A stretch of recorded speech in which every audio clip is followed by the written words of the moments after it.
ত্রয়োদশ জাতীয় সংসদ নির্বাচন ও গণভোটের তফসিল ঘোষণার পরদিন গেল ১২ ডিসেম্বর মাথায় গুলিবিদ্ধ হয়ে গুরুতর আহত হন ইনকিলাব মঞ্চের মুখপাত্র শরীফ ওসমান হাদী।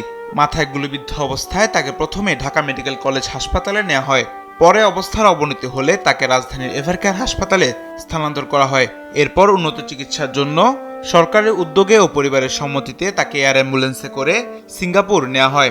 সেখানে চলছিল তার চিকিৎসা।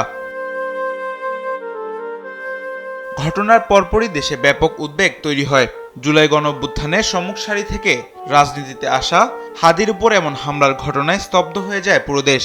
সংকটাপন্ন হাদীর সুস্থতার জন্য দোয়া করেন সর্বস্তরের মানুষ।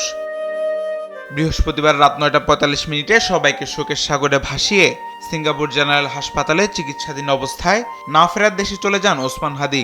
ওসমান হাদী ভাইকে মহান আল্লাহ শহীদ হিসেবে কবুল করেছেন এবং সিঙ্গাপুর জেনারেল হসপিটাল থেকে আমরা জানতে পেরেছি যে হাদী ভাই আমাদের সবাইকে ছেড়ে পরপরে চলে গিয়েছেন। ইনকিলাব মঞ্চের পক্ষ থেকে জানানো হয় আজ সন্ধ্যা ৬টা ৫ নাগাদ হাদীর মরদেহ দেশে পৌঁছাবে।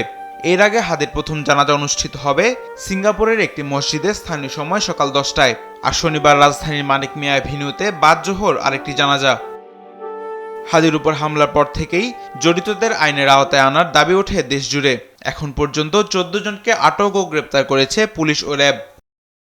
তদন্ত সংশ্লিষ্টরা হাদীকে গুলিবর্ষণকারী হিসেবে নিষিদ্ধ ঘোষিত ছাত্রলীগের এক নেতাকে শনাক্ত করে। ওই আসামি ভারতে পালিয়ে গেছেন বলে আলোচনা রয়েছে। তামিম মাহবুব, দেশ টিভি, ঢাকা।